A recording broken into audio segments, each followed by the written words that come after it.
सबसे पहला क्वेश्चन है कि अधिगम की विशेषता है। तो अधिगम की विशेषता हमें बतानी है कौन कौन सी है।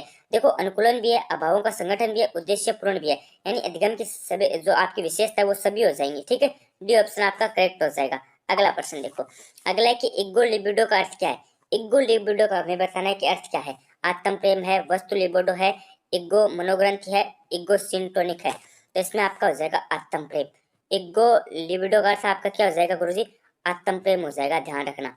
अगला प्रश्न देखो, अगला आपका प्रश्न क्या करे कि निम्न में से कौन सी प्रतिरक्षा मनोरचना है। निम्न में से कौन सी प्रतिरक्षा मनोरचना है। दमन है, दलन है, प्रक्षेपण है या फिर सभी। तो देखो हमें क्या पूछा है कि प्रतिरक्षा मनोरचना है वो कौन सी है। तो इसमें आपका हो जाएगा ऑप्शन नंबर सी यानी प्रक्षेपण है। ठीक है, प्रतिरक्षा मनोरचना पूछे तब तो आपको प्रक्षेपण बताना है। ठीक है, और उसके बाद आपका नेक्स्ट नंबर क्वेश्चन क्या है कि प्रतिरक्षा जो मनोरचना है वो नहीं है। अगर है तो, अगर आपको बोले कि है तब तो आपको बताना है प्रक्षेपण। अगर आपको बोले नहीं है तब आपको बताना है पलायन। कंफ्यूज नहीं होना है, नहीं है तो पलायन बताना है, तो प्रक्षेपण बताना। ठीक है, अगला प्रश्न देखो, अगला प्रश्न क्या करे कि जो कार्य बहुत समय तक नहीं किया जाता उसे भूल जाते हैं, उसे क्या कहते हैं। तत्परता का नियम कहते हैं, बहुप्रतिक्रिया का नियम कहते हैं, अनुप्रयोग का नियम कहते हैं या फिर प्रभाव का नियम कहते हैं। तो देखो उसे क्या कहते हैं, उसे कहते हैं अनुप्रयोग का नियम। ठीक है, सी ऑप्शन आपका करेक्ट हो जाएगा। उसके बाद देखो आपका नेक्स्ट नंबर क्वेश्चन है कि खेल की अवधारणा शिक्षा जगत को किसने प्रदान की। खेल की अवधारणा शिक्षा जगत को किसने प्रदान की। वॉटसन ने, फ्रोबेल ने, विलियम ने या फिर जेम्स ने। तो देखो खेल की अवधारणा है वो आपको पता है किसने प्रदान की, फ्रोबेल ने की। ठीक है, ध्यान रखना, ऑप्शन नंबर बी आपका करेक्ट हो जाएगा। उसके बाद देखो आपका नेक्स्ट नंबर प्रश्न क्या है कि मनोविज्ञान अध्ययन की इकाई, मनोविज्ञान के अध्ययन की इकाई क्या है। ये थोड़ा सा इंपॉर्टेंट क्वेश्चन है। सेंस करती है, व्यक्ति है, समूह है या फिर समाज है। तो देखो मनोविज्ञान की जो आपकी अध्ययन की इकाई है वो आपकी हो जाएगी व्यक्तित्व है। ठीक है, क्या है, व्यक्तिक है। ठीक है, ऑप्शन नंबर बी आपका करेक्ट हो जाएगा। अगला प्रश्न देखो, अगला प्रश्न हमारा क्या कह रहा है कि मनोविज्ञान किस शाखा के रूप में शिक्षा मनोविज्ञान की उत्पत्ति हुई। बताओ भाई, हमें क्या बताना है कि मनोविज्ञान के किस शाखा के रूप में मनोविज्ञान की उत्पत्ति हुई। 1920, 1905, 1900 या फिर 1890। तो इसमें आपका हो जाएगा ऑप्शन नंबर सी यानी 1900 में हुई। कब हुई, 1900 में। अगला प्रश्न देखो, अगला प्रश्न क्या करे कि शिक्षक बल को नवीन ज्ञान ग्रहण करने तो तैयार कर सकता है। शिक्षक बल को नवीन ज्ञान ग्रहण करने तो तैयार कर सकता है, पुस्तक से, प्रेरणा से, विद्यालय से या फिर कार्य से। तो देखो जो आपका ज्ञान ग्रहण है वो, ठीक है, हमेशा किससे किया जाता है, वो आपका हमेशा किया जाता है प्रेरणा से। ठीक है, प्रेरणा से किया जा सकता है। ठीक है, पुस्तक से भी नहीं होगा, विद्यालय से भी नहीं होगा, कार्य से भी नहीं होगा, प्रेरणा से होगा। ऑप्शन नंबर बी आपका करेक्ट हो जाएगा। अगला प्रश्न देखो, अगला प्रश्न कह रहा है कि प्राणी को सही प्रतिक्रिया सीखने तो सक्रिय बनाती है, पुस्तक बनाती है, प्रेरणा बनाती है, विद्यालय बनाती है या फिर कार्य बनाती है। तो देखो इसमें भी आपका बी हो जाएगा, प्रेरणा बनाती है। ध्यान रखना, पुस्तक नहीं बनाती है, विद्यालय भी नहीं बनाता है, कार्य भी नहीं बनाता है।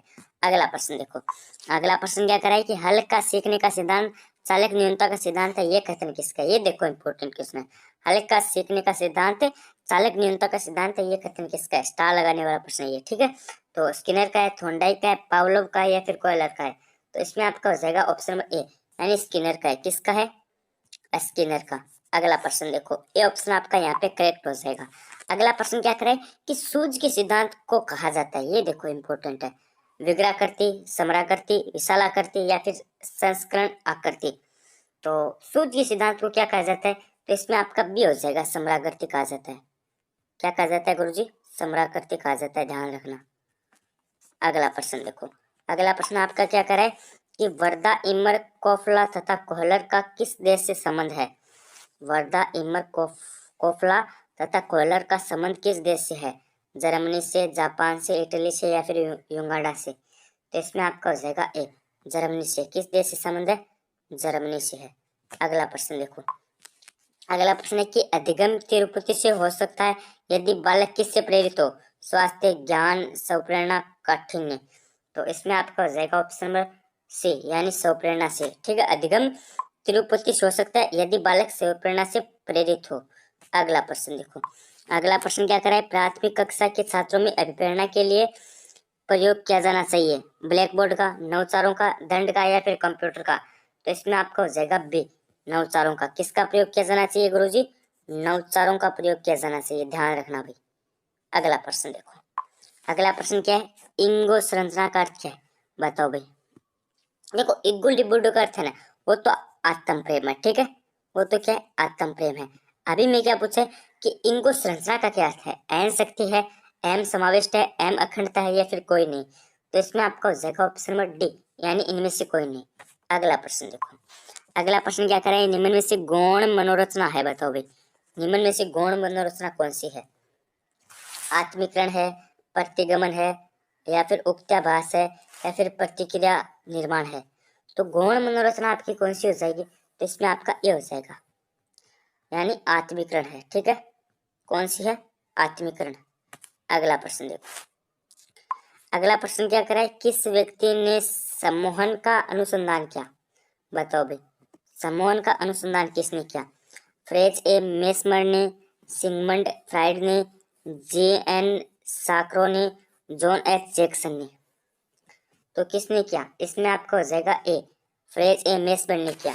अगला प्रश्न देखो, अगला प्रश्न क्या करा है कि किस व्यक्ति ने कहा कि निद्रा का अभिभावक स्वप्न है, किस व्यक्ति ने कहा कि निद्रा का अभिभावक स्वप्न है। फ्राइड ने कहा, युंग ने कहा, एल्डर ने कहा, या फिर जेने ने कहा।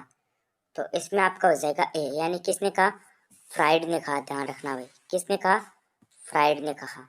अगला प्रश्न देखो, ए ऑप्शन आपका करेक्ट हो जाएगा। अगला देखो, अगला है कि थ्योरी ऑफ लर्निंग पुस्तक के रचयिता है, बताओ भाई, थ्योरी ऑफ लर्निंग पुस्तक के रचयिता कौन है। हिलगाइड है, या फिर वॉटसन है, या फिर थोर्नडाइक है, या फिर जेम्स है। तो थ्योरी ऑफ लर्निंग पुस्तक के आपके रचयिता कौन हो जाएंगे, तो इसमें आपको हो जाएगा ऑप्शन नंबर ए, यानी हिलगाइड है, ठीक है, ऑप्शन नंबर आपका ए राइट हो जाएगा। अगला प्रश्न देखो, अगला प्रश्न क्या करे कि एक अध्यापक ने विद्यार्थी का टी80 परीक्षण किया ताकि उनमें निम्न में से किसकी पहचान की जा सके। देखो क्वेश्चन को ध्यान से पढ़ो, क्वेश्चन क्या करे कि एक अध्यापक ने विद्यार्थी का टी80 परीक्षण किया, तो टी80 परीक्षण से किसकी पहचान की जा सकती है, ऐसा भी आपका प्रश्न आ सकता है। तो उपलब्धि की, अभिज्ञता की, व्यक्तित्व की, या फिर अभिवर्ती की। तो इसमें आपका हो जाएगा सी, व्यक्तित्व की, यानी टीआईटी से किसकी जो पहचान की जा सकती है, व्यक्तित्व की। यानी क्वेश्चन क्या था कि एक अध्यापक ने विद्यार्थी का टीआईटी परीक्षण किया, तो उसमें व्यक्तित्व की पहचान की जा सकती है, ठीक है, ऐसा आएगा क्वेश्चन। अगला प्रश्न देखो, अगला प्रश्न क्या करे, वे परिवर्तन जिनके होने की एक निश्चित दिशा हो और जिनका इनके पूर्ववर्ती कारकों से निश्चित संबंध हो वह क्या कहलाते हैं, बताओ भाई। क्वेश्चन क्या है कि वे परिवर्तन जिनके होने की एक निश्चित दिशा हो और जिनका इनके पूर्ववर्ती कारकों से निश्चित संबंध हो वे क्या कहलाते हैं, बुद्धि कहलाते हैं, विकास कहलाते हैं, परिपक्वता कहलाते हैं, फिर अनुकूलन कहलाते हैं। तो इसमें आपका हो जाएगा गुरुजी ऑप्शन नंबर बी, यानी विकास कहलाते हैं। क्या कहलाते हैं, विकास कहलाते हैं, ध्यान रखना। अगला प्रश्न देखो, अगला प्रश्न क्या करा है, विकास में सम्मिलित है, विकास में सम्मिलित है अधिक प्रगति, अधिक प्रकटीकरण, अधिक परिपक्वता, या फिर उपयुक्त सभी। तो देखो विकास में आपको पता है क्या सभी है, अधिक प्रगति भी है, अधिक प्रकटीकरण भी है, अधिक परिपक्वता भी है, और आपका अधिक प्रकटीकरण भी हो जाएगा, परिपक्वता भी हो जाएगी, और प्रगति भी हो जाएगी, यानी उपयुक्त सभी आपका राइट हो जाएगा, डी ऑप्शन आपका करेक्ट हो जाएगा। अगला प्रश्न देखो, अगला प्रश्न क्या है कि खिलौने की आयु कहा जाता है। देखो आपको पता होना चाहिए खिलौने की आयु किसे कहा जाता है, एकदम इजी सा क्वेश्चन है, ठीक है, एकदम क्या इजी सा क्वेश्चन है। पूर्व बाल्यावस्था कहा जाता है, उत्तर बाल्यावस्था कहा जाता है, शैशव बाल्यावस्था कहा जाता है, सॉरी शैशवावस्था कहा जाता है, या फिर इनमें से सभी। तो खिलौने की आयु आपको पता है किसे कहा जाता है, पूर्व बाल्यावस्था कहा जाता है, ठीक है, पूर्व बाल्यावस्था कहा जाता है। उत्तर बाल्यावस्था नहीं होगी, शेषावस्था भी नहीं होगी, इनमें से कोई नहीं। तो खिलौने की आयु आपकी क्या हो जाएगी, पूर्व बाल्यावस्था हो जाएगी। उसके बाद देखो आपका नेक्स्ट नंबर प्रश्न है कि 6 से 10 वर्ष की अवस्था में बालक रुचि लेना प्रारंभ करता है, धर्म में, मानव शरीर में, विद्यालय में, या फिर यौन संबंध में। तो इसमें आपका हो जाएगा ऑप्शन नंबर यहाँ पे सी राइट हो जाएगा, यानी विद्यालय में, ठीक है। किस में रुचि लेना प्रारंभ करता है, विद्यालय में करता है।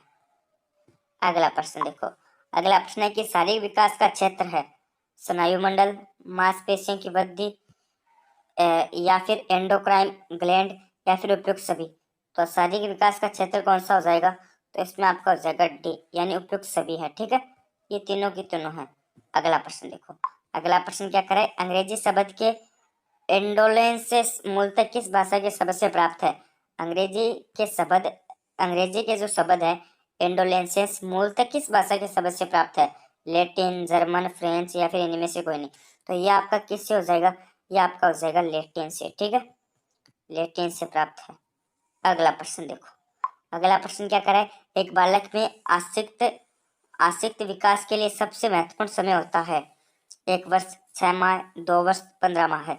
तो इसमें आपका हो जाएगा ऑप्शन ए, यानी 1 वर्ष होता है। कितना होता है? 1 वर्ष होता है, ध्यान रखना।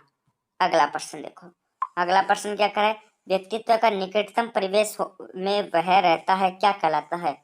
वह क्या कहलाता है? लघु मंडल, मध्य मंडल, बाह्य मंडल या फिर वर्त मंडल? तो इसमें आपका हो जाएगा गुरुजी ऑप्शन नंबर ए, लघु मंडल कहलाता है। क्या कहलाता है? लघु मंडल कहलाता है, ध्यान रखना भाई। ऑप्शन में आपका ए राइट हो जाएगा। अगला और आज का लास्ट नंबर प्रश्न देखो, क्या करे कि आनुवंशिकता की इकाई है, बताओ भाई। आनुवंशिकता इकाई है क्रोमोसोम की, निवेशित अंडा की, जीन की या फिर युग्मन की? तो इसमें आपका हो जाएगा जीन की। आनुवंशिकता इकाई है जीन की, ध्यान रखना। और ये तो आज के हमारे 30 इंपॉर्टेंट क्वेश्चन साइकोलॉजी यानी शिक्षा मनोविज्ञान के थे। ठीक है, किसके थे? मनोविज्ञान के थे। अभी मुझे आप बताना, क्या आप कमेंट करके बताना पहले तो कि क्लास आपको कैसी लगी। ठीक है, पहली बात तो आपको ये बतानी है। दूसरी बात आपको कमेंट करके क्या बतानी है कि आपके कितने क्वेश्चन सही हुए, आपके कितने क्वेश्चन सही हुए, ये भी आप